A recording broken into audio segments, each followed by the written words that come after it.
अस्सलामु अलैकुम वरहमतुल्लाहि वबरकातुह। दोस्त, मैं आपका भाई अदील फैयाजी। अगर आप वाकई आला हजरत से मोहब्बत करने वाले हैं तब वीडियो को लाइक कीजिएगा, वरना आप मत कीजिएगा। अजीज़ान मिल्लत इस्लामिया, एक बात तो आपको माननी पड़ेगी कि इंसान जिससे मोहब्बत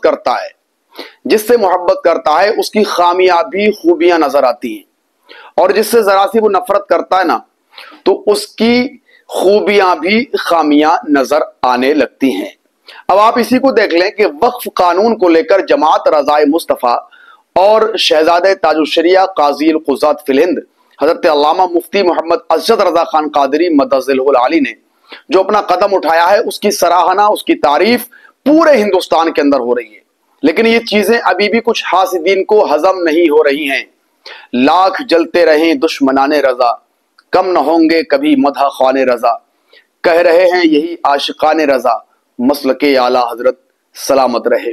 अजीज़ान मिल्लत इस्लामिया, जलने वालों का काम है जलना, और हमारे बुजुर्गों को अल्लाह तबारक व तआला सलामत रखे। खबर फिर से वक्फ कानून को लेकर है, बरेली शरीफ से। क्या है वो मैं आपके सामने रखता हूं।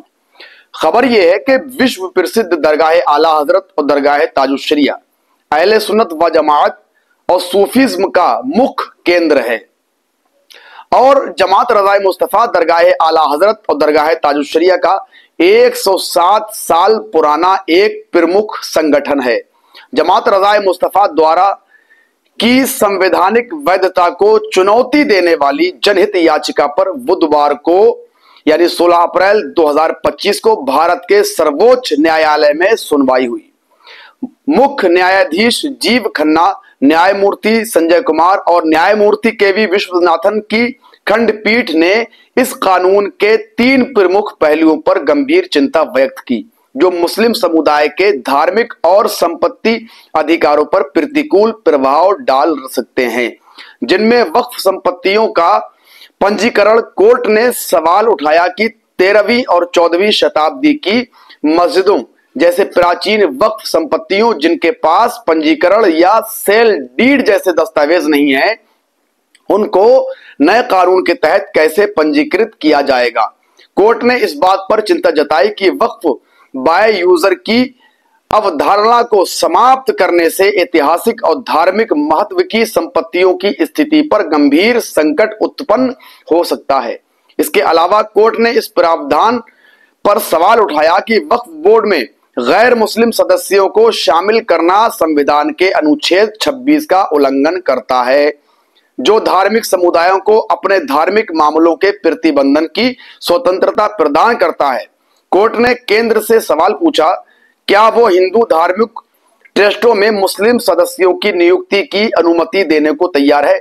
तीसरा यह कि कोर्ट ने नए कानून में वक्फ संपत्तियों के सर्वेक्षण और प्रबंधन में सरकारी हस्तक्षेप को बढ़ाने वाले प्रावधानों पर भी चिंता जताई।